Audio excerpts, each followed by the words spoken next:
ఓం సాయిరామ్. శ్రీ సమర్థ సద్గురు సాయినాథ్ మహారాజ్కి జై.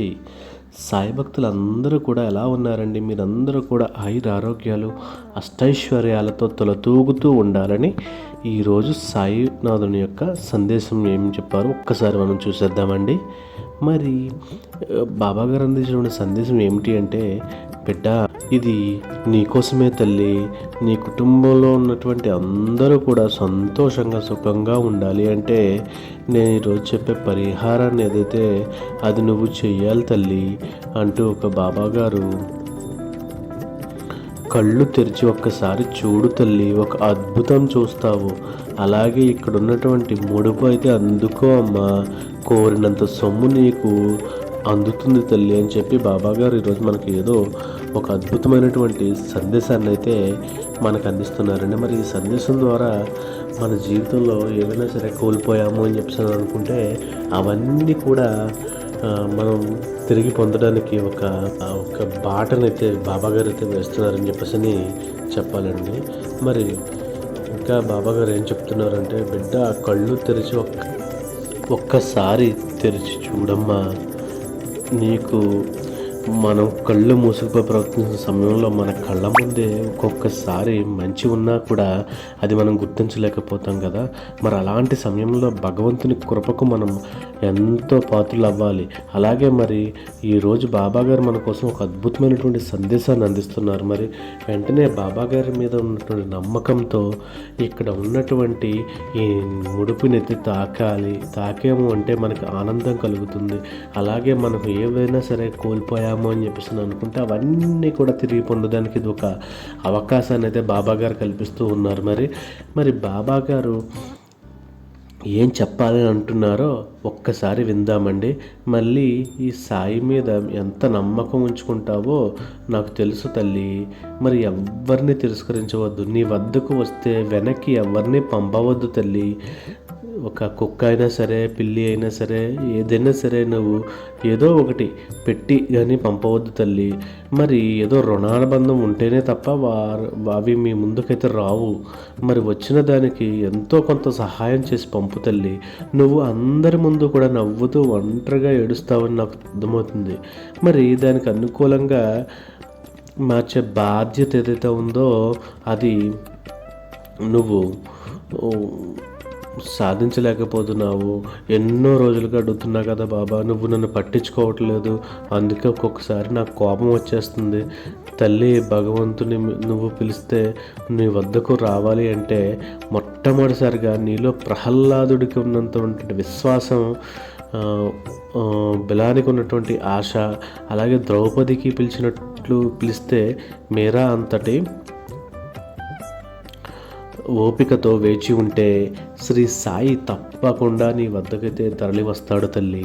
ధైర్యం ఇచ్చే గురువుకు పాదాభివందనం చేస్తూ అన్ని క్షణాల సర్వ కష్టాలను ఎదుర్కొనే శక్తిని ఇవ్వమని నువ్వు సాయినాథుని ముందు కోరుకుంటే చాలు తల్లి.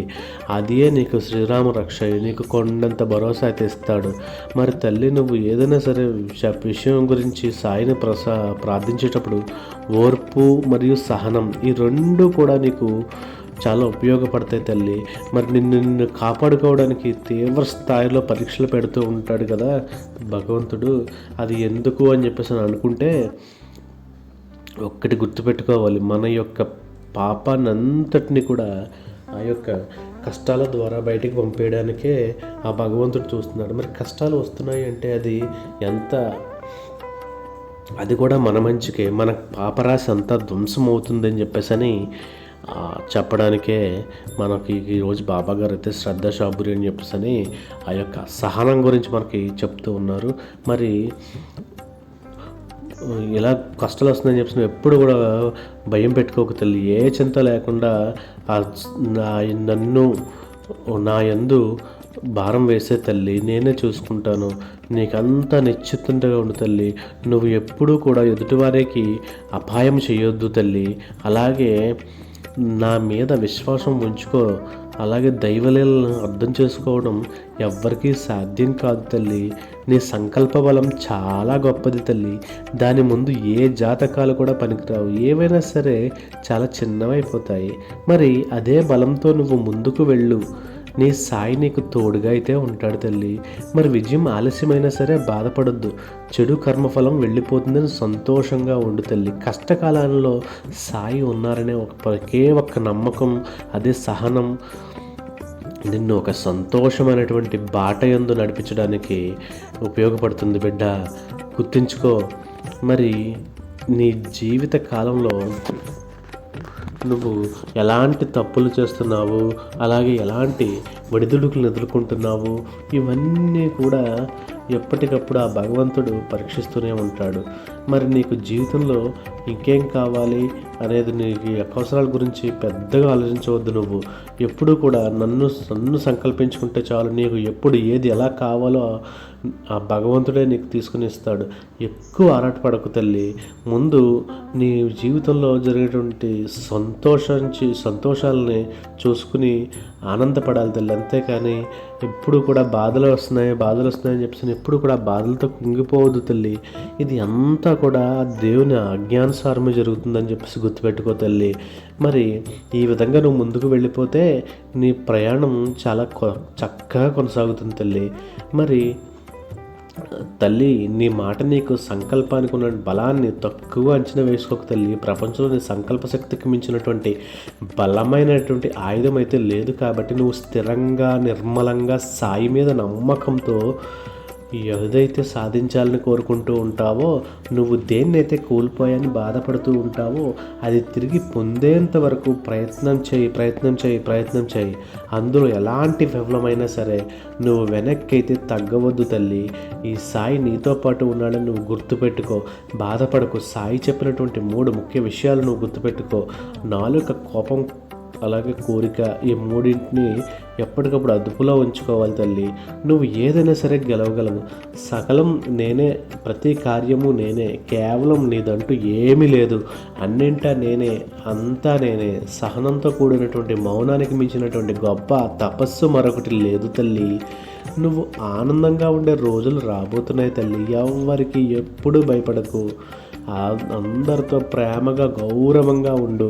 ఆలస్యమైనా సరే ఎప్పటికైనా సరే మంచి అయితే గెలుస్తుంది. మరి నిజం మాత్రమే నిలబడుతుంది తల్లి. నువ్వు ఏది ఎంచుకుంటే అదే నీ జీవితం అవుతుంది. నీకు వ్యతిరేకంగా దుష్కర్తాలు చేయు వారిపై మండిపడవద్దు.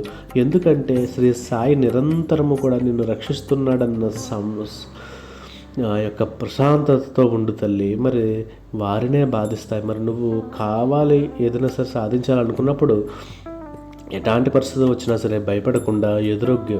అలాగే ఆ యొక్క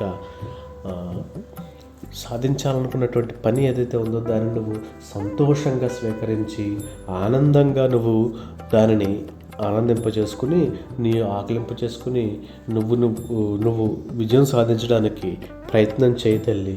అలా ప్రయత్నం చేసావా నువ్వు విజయం సాధించడం తథ్యం తల్లి. ఈ ఆట భగవంతుడు మన జీవితాన్ని ఒక ఆటలాగా ఆడిస్తూ ఉంటాడు. మరి అలాంటి ఆటల్లో మనం ఎప్పుడు కూడా ముందుండి ఒక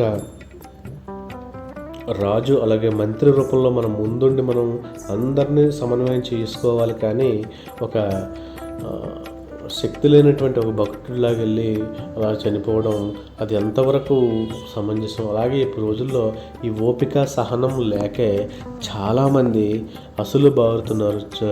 వారి యొక్క జీవితాలని వాళ్ళ తృఢప్రాణంగా తీసేసుకుంటున్నారు. మరి ఇది ఎంతవరకు సబబు అని చెప్పేసి ఒక్కసారి ఆలోచించండి. మనం ఎప్పుడూ కూడా మనకు దేవుడిచ్చినటువంటి ఈ యొక్క జీవితం నీటి బుడగలాంటిది. ఇది ఎప్పుడు ఉంటుందో తెలియదు, ఎప్పుడు పేలుతుందో తెలియదు. ఈ ఉన్ననాళ్ళు కూడా భగవంత్ సన్నిధి ఎప్పుడు కూడా వదలవద్దు. అలాగే ధర్మ సంబంధమైనటువంటి విషయాలు ఏమైతే ఉన్నాయో అవన్నీ కూడా మనం చేసుకుంటూ వెళ్ళాలి. అలాగే మన ధర్మ సంబంధమైనటువంటి విషయం అంటే మనకు రాముడే గుర్తు రావాలి. ఆ యొక్క రాముడినే మనం లోకాభిరాముడు, జగదభిరాముడు, జానకిరాముడు మనం గుర్తుపెట్టుకుని మనం మన యొక్క నడవడిక ఏ విధంగా ఉండాలి అనేది మనకు మనమే తీర్చిదిద్దుకుని మనం ముందుకు అయితే వెళ్ళాలి. మరి ఈ విధంగా మనం ముందుకు వెళ్ళామంటే మనకి ఎటువంటి ప్రాణిహాని కూడా ఉండదు. అలాగే ఎటువంటి కష్టాలు కూడా మనల్ని దరిచేరు. ఒకవేళ కష్టాలు దరిచేరినా సరే అవి మనల్ని ఒక గొప్పదనంగా, ఒక గొప్ప మనిషిగా తీర్చిదిద్దేటువంటి ఒక శిల్పి ఒక శిల్పాన్ని ఏ విధంగా చెక్కుతాడో అలాగా మన యొక్క కష్టాలన్నీ కూడా మనకు వచ్చేటువంటి ఆ ఓర్పు సహనం దీనితో అందంగా చెక్కబడి మనం చివరికి ఒక అద్భుతమైనటువంటి శిల్పంలా మారిపోతాము. అది మన ఓదార్పు మన కష్టాలు ఆ కష్టాలు ఆ విధంగా మనిషిని తయారు చేస్తాయి. మరి ఎలాంటి అద్భుతమైనటువంటి కష్టాలను అందరూ కూడా నాకు కష్టం వచ్చింది, ఆ కష్టం వచ్చింది, ఈ కష్టం వచ్చింది అంటూ ఏదేదో చెప్తూ ఉంటారు. అది ఎంతవరకు సమంజసం ఒకసారి మీరు ఆలోచించండి. మన పాపరాశి గత జన్మ యొక్క పాపరాశి ఏదైతే ఉందో అదంతా కూడా ధ్వంసమైపోతుందని చెప్పేసి అని ఒక్కసారి గుర్తుపెట్టుకో బిడ్డ. దానివల్ల నీకంతా మంచే తల్లి. భగవంతుడు నీకు ఎప్పుడు ఎలా ఏం చేయాలో అది తప్పకుండా చేసి తీరుతాడు. నువ్వు దాని గురించి వెంపర్లాడి పాకులాడి నీ యొక్క జీవితాన్ని నువ్వు ముగించుకునే అంత స్థితికైతే రావద్దు తల్లి. ఏది ఎప్పుడు ఎలా జరగాలో అంతా దేవుడు చెప్తూ ఉంటాడు. అలాగే మనం ఏదైనా ఒకటి అనుకున్నామంటే దాన్ని సాధించే వరకు నిద్రపోవద్దు. ఒకవేళ పోయినా సరే దాని గురించి అదొక ఓటమి అనేది మనకి గెలుపుకి ఒక పునాది, అలాగే ఒక మెట్టు అని చెప్పేసి అనుకుని మనం ఎప్పుడైతే అనుకుంటామో ఎలాంటి దుఃఖాలు వచ్చినా సరే, ఎలాంటి ఒడిదుడుకులు వచ్చినా సరే నువ్వు దేవుడి యందు శ్రద్ధతో భక్తితో ఉన్నావంటే నువ్వు ఎప్పుడూ కూడా ఓడిపోవు తల్లి. ఇది నీ సాయి మాట. నువ్వు ఎప్పుడు కూడా అందరికంట ముందే ఉంటావు తల్లి. నువ్వు ఎట్టి పరిస్థితుల్లోనే కూడా ఒక ఆరోగ్యమైనటువంటి జీవితాన్ని గడపాలి తల్లి. నువ్వు అనుకుంటూ ఉంటావు కదా, తండ్రి నా ఆరోగ్యం ఎలా అయిపోయింది, అలాగే నా పిల్లల ఆరోగ్యం ఎలా ఉంది, నేనేం చెయ్యాలి అని చెప్పి నువ్వు అనుకుంటావు. నువ్వేమీ బెంగపడకు తల్లి. నువ్వు ఎప్పుడు కూడా నలుగురికి మంచి చేస్తున్నావు అని చెప్పేసి అనుకున్నప్పుడు నీకు ఆ మంచి నీకు వెనక్కి వస్తుంది. అలాగే నీ యొక్క జీవితంలో ఏదైనా సరే అనారోగ్యం గురించి ఏదైనా బాధపడుతూ ఉన్నావు కదా, ఆ అనారోగ్యం కూడా పూర్తిగా తీరిపోతుంది తల్లి. పూర్తిగా సమసిపోతుంది. నీకు మంచి రోజులు రాబోతున్నాయి తల్లి. నీకు ఇక ముందు అన్నీ కూడా మంచి రోజులే. నువ్వు ఎటువంటి బాధపడనవసరం లేదు తల్లి. నువ్వు ఎన్ని పూజలు చేసావో తల్లి, నువ్వు నన్ను ఎన్నిసార్లు ప్రార్థించావో నాకు తెలుసు తల్లి. కానీ నేను ఏమి చేయలేని పరిస్థితి తల్లి. ఇప్పుడైతే నాకు ఆ యొక్క అవకాశాన్ని తీసుకుని వచ్చావు. దేవుడిని నేను ప్రార్థించిన ఆ యొక్క అవకాశాన్ని అయితే నీకు తీసుకుని వచ్చాను. నువ్వు ఎప్పుడు కూడా ఎదుటి మనిషిని అలాగే ఎదుటి జీవిని ఎప్పుడు కూడా హింస పెట్టవద్దు తల్లి. ఆ హింస పెట్టడం అనేది నీకు తెలియకుండానే పాపాన్ని కట్టి కుదిపిస్తుంది తల్లి. అలాగే నువ్వు ఏదైనా సరే ఒక మాట చెప్తున్నావు అంటే ఆ మాట ఎదుటివారికి ఎంతలా గుచ్చుకుంటుందో ఒక్కసారి నువ్వు ఆలోచించి తల్లి. మనం పొదులైనటువంటి బాణం వేసినా సరే దానివల్ల మనిషి బతకవచ్చు. కానీ ఒక మాట పదును ఎలా ఉంటుంది అంటే ఒక మాట వల్ల ఒక మనిషి స్థితి అనేది మారిపోతుంది. అది ఏ విధంగా అనేది ఒక మనిషి చనిపోవడానికి కూడా ఆస్కారం ఉంటుంది. అంటే ఇప్పుడు ఒక పెద్ద ఒక మనిషి ఉన్నారు. ఆ మనిషిని చూస్తున్నప్పుడు ఏంటంటే ఆటోమేటిక్గా మనకేమవుద్ది, ఒక మనిషిని చూడగానే ఇతనే ఉందిలే అని చెప్పేసి ఈజీగా తీసేస్తాం. అది ఎంతవరకు తప్పది, ఎవరిలో ఏది జరుగుతుందో తెలియదు. ఆ మాట అనేది ఇతనేం చేస్తాడులే, ఏం చేయలేడు అని చెప్పేసి అనుకుంటూ ఉంటాం కదా. మరి అది కూడా ఎంత పొరపాటు పడతామో తెలుసా. అలాగే ఇప్పుడు పూర్వం ఋషులు ఉన్నారు. ఋషులు ఏదైతే మాట అంటారో ఆ మాట సత్యమయ్యేది. మరి తాటకి చూసుకుంటే ఆ తాటకి అనేది ఈ పుట్టాడు అగస్త్యుడు అంటే వాళ్ళ భర్తను చంపాడని చెప్పేసి అని ఈ పొట్టాడా ఈ రత్నా అని చెప్పేసి నోటికి వచ్చినట్టు వాగేస్తుంది అనమాట. వాగేసి అతని మీదకి వెళ్ళిపోతే అతని యొక్క కోపాగ్నికి చివరికి బలైపోతుంది. ఒక బ్రహ్మ రాక్షసిలా మారిపోతుంది. ఒక యక్షకన్య బ్రహ్మరాక్షసిగా మారిపోవడానికి ఈ ఒక్క మాట వల్ల యక్షకన్య బ్రహ్మరాక్షసిగా మారిపోయింది. మరి ఒక్కసారి ఆలోచించు. ఈ మాట అనేది మనం ఎంత పొదుపుగా వాడాలి, ఎంత అందంగా వాడాలి, ఎంత గౌరవంగా వాడాలి అనేది మనం ఎదుటి వారిని చూసి మనం వాళ్ళు ఏదో మాట్లాడుతున్నారు కదా, ఆ సమయానికి మాట్లాడేస్తే మనం అయిపోతుంది, మనం అందరిలో ప్రత్యేకత సాధించుకోవాలి అని చెప్పినట్టు ఎప్పుడు కూడా మాట్లాడద్దు. ఏ మాట మాట్లాడినా సరే ఆచితూచి అడుగు పెట్టాలి, ఆచితూచి అడుగు వేయాలి, ఆచితూచి మాట్లాడాలి, ఆచితూచి మనం సమాధానం చెప్పాలి. 10 మంది 10 రకాలుగా మాట్లాడతారు. అలాగని చెప్పేసి మనం కూడా వాళ్ళతో పాటు మాట్లాడుకుంటూ పోతే ఆ మాటలకు అనేది అర్థం లేకుండా పోతుంది. ఈ మాట ఎంత గట్టిదండి అంటే ఆ యొక్క మాట మహాత్ములు ఎప్పుడూ కూడా మితంగా పలుకుతారు. ఆ మితంగా పలకడం వల్ల కూడా వారి యొక్క ఏదైతే ప్రాధాన్యత ఉందో అది మనకు తెలుస్తుంది. అదే మనం ఎప్పుడు కూడా లొడ లొడ లొడ లొడ డబ్బా రేఖలా వాగుతూ ఉన్నామంటే ఎప్పుడు ఇలా వాగుతూ ఉన్నాడు అని చెప్పేసి ఒక అవగాహనకైతే వచ్చేస్తారు. అలా కాకుండా ఎప్పుడు కూడా మనకు అవసరానికి మించి మాట్లాడకుండా అవసరాన్ని బట్టి మాట్లాడుకుంటూ వెళ్ళామంటే నీ యొక్క విలువ అనేది సమాజంలో పెరుగుతుంది తల్లి. మరి నీ విలువ పెరగాలి అని చెప్పేసి ఈ సమాజంలో నువ్వు మాట అనేది చాలా పదిలంగా వాడాలి. మరి ఇంత పదిలమైన మాటను నువ్వు ఉచ్చారణ చేసేటప్పుడు ఉచ్చారణ దోషాలు కూడా లేకుండా చూసుకోవాలి తల్లి. ఆ ఉచ్చారణ దోషాల వల్ల కొన్ని అనుకోనివి జరుగుతూ ఉంటాయి.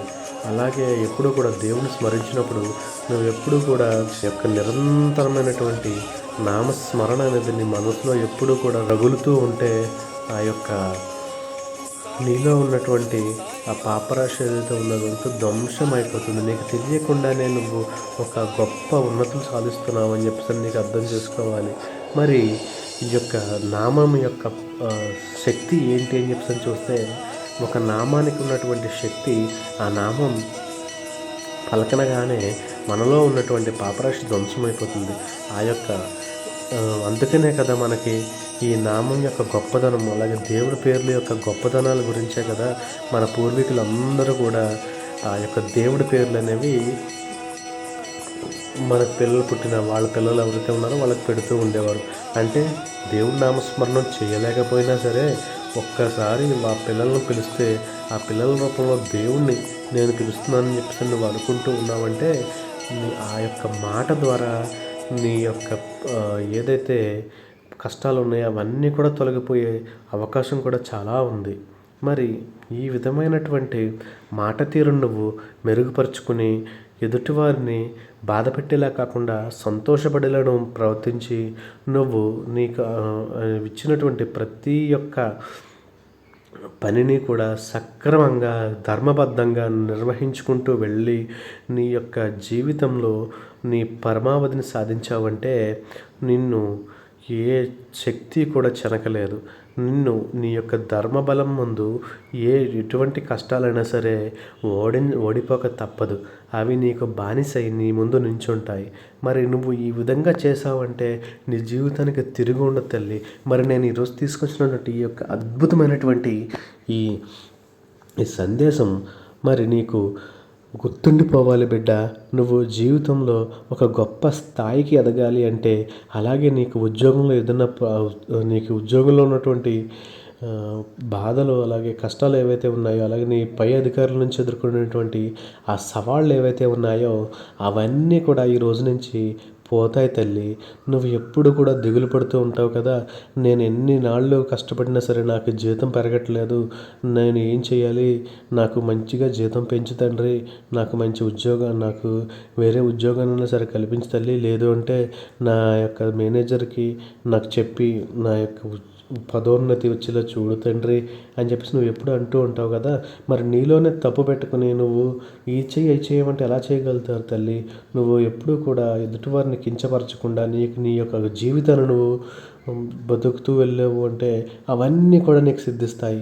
అలాగే నువ్వు పిల్లల గురించి ఎంతో బెంగపడుతూ ఉన్నావు కదా, తండ్రి నా యొక్క పిల్లలు ఏమైపోతారు నాకేం అర్థమవట్లేదు అని చెప్పేసి నీ యొక్క బెంగ చింత ఏమీ వద్దు తల్లి, అవన్నీ కూడా నేను చూసుకుంటా అన్నాను కదా అని చెప్పేసి బాబా గారు అయితే ఈరోజు అద్భుతమైనటువంటి ఒక సన్నివేశంతో మన ముందుకైతే వచ్చారు. మరి అలాగే ఇంకా చాలామంది ఆ యొక్క బాంధవ్యం అలాగే ఆ యొక్క ఈ పెళ్ళి అనే దాంట్లో మన భార్యాభర్తలు ఇద్దరూ కూడా ఒక చట్టంలో మనకి బాధపడుతూ ఉన్నారు కదా.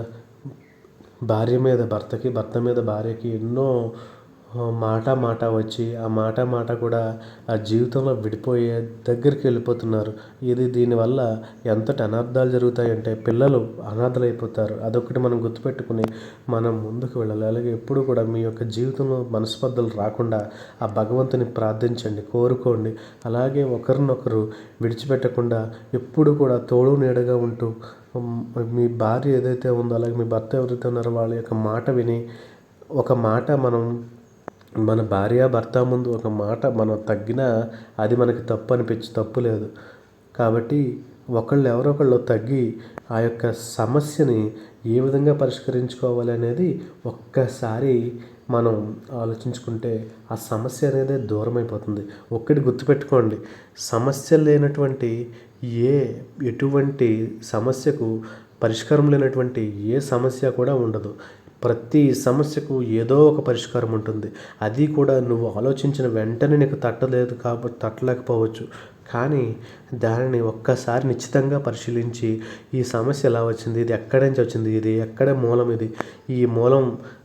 దీని సమస్య మనకి ఇద్దరి మధ్య సమస్య ఎవరి మధ్య వచ్చింది, ఎవరి వల్ల వచ్చింది, ఆ మూడో వ్యక్తి ఎవరు మనల్ని ఇలా చెలుపుతున్నారు, మరి వాళ్ళతో మనం దూరంగా ఉండి మనం మీ భార్యాభర్తలు ఇద్దరూ కూడా మంచిగా ఇద్దరు ఒక అవగాహన శక్తిని పెంచుకుని ఒకరినొకరు ఎప్పుడూ కూడా పరస్పరం ప్రేమించుకుంటూ ఉన్నారు అంటే మీ మధ్య ఉన్నటువంటి దూరం అంతా కూడా తొలగిపోతుంది.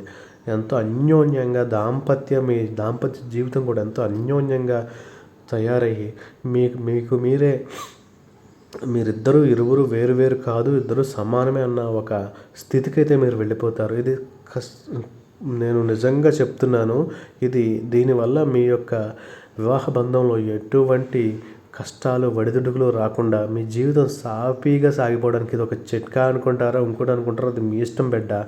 ఇది నేను చెప్పాను. కాబట్టి ఇక నీ ఇష్టం తల్లి. నువ్వు ఏ విధంగా చేసుకుంటావు నీ జీవితాన్ని, నువ్వు నీ యొక్క మాట ద్వారా నువ్వు జీవితాన్ని నాశనం చేసుకుంటావా, లేదు నా మాట ద్వారా నేను జీవితాన్ని ఒక గొప్ప ఉన్నత స్థాయికి తీసుకెళ్తానని చెప్పేసి నేను అనుకుంటావా, అదంతా కూడా నీ మీద ఆధారపడి ఉంది తల్లి. నువ్వు ఏం చేసుకున్నా సరే అది మరి నీ జీవితం మీద ఆధారపడి ఉంటుంది. మరి నువ్వు ఎదుటివారి మీద ప్రవర్తిస్తున్నటువంటి ఆ యొక్క నడవడిక మీద ఆధారపడి ఉంటుంది. అలాగే ప్రవర్తన తీరు మీద ఆధారపడి ఉంటుంది. అలాగే నీ యొక్క మాట తీరు మీద ఆధారపడి ఉంటుంది.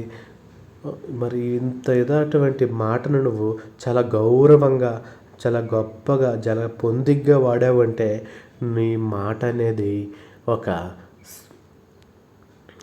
ముత్యమయ్యి ప్రకాశిస్తుంది. అలాగే ఒక ముత్యం ఏదైతే నీవు ఆకాశంలో ఒక చుక్కలాగా, ఆ చుక్క ఎలా అయితే మనకు ప్రసరిస్తూ మనకు వెలుగునిస్తుందో నీ యొక్క మాట అనేది ఆ యొక్క సమాజంలో ఒక నక్షత్రం వలె మెరుస్తూ ప్రతి ఒక్కరికి కూడా ఒక దారి చూపిస్తుంది.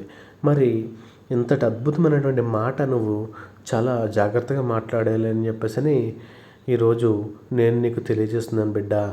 మరి ఈరోజు బాబాగారి ఈ యొక్క సందేశం మీ అందరికీ కూడా ఈ మాట తీరు అనేది ఈ సందేశం అంతా కూడా మీకు బాగా నచ్చిందని అనుకుంటున్నాను. మరి ఈ సందేశం కనుక మీకు నచ్చినట్లయితే ప్లీజ్ సబ్స్క్రైబ్ అయితే చేసుకోండి. నా యొక్క ఛానల్ ఎవరైతే ఫస్ట్ టైం చూస్తున్నారో వాళ్ళు సబ్స్క్రైబ్ చేసుకోండి. అలాగే మిగతా చాలామంది చూస్తున్నారు కానీ సబ్స్క్రైబ్ అయితే చేసుకోవట్లేదు, లైక్లు అయితే వస్తున్నాయి. అలాగే నిజంగా మీ అందరికీ కూడా ధన్యవాదాలు పేరున కూడా. నా యొక్క సబ్స్క్రైబర్లు అందరికీ కూడా నన్ను ఇంతలా ఆదరిస్తూ నన్ను ఇంకా ముందుకు తీసుకువెళ్తున్నారు అంటే అది నిజంగా మీ యొక్క గొప్పతనం అని చెప్పాలి. ఆ యొక్క మీ మాట తీరు, అలాగే మీ యొక్క ఔదార్యం అని చెప్పాలి, మీ యొక్క సహనం, ఓర్పు ఉన్నది కాబట్టే మీరు ఈరోజు ఇంత గొప్పగా నన్ను దీవిస్తూ ఉన్నారని చెప్పాలి. అలాగే నేను ఏమైనా తప్పులు చేసుకుంటే ఆ తప్పులు కూడా నాకు తెలియజేయగలుగుతారు.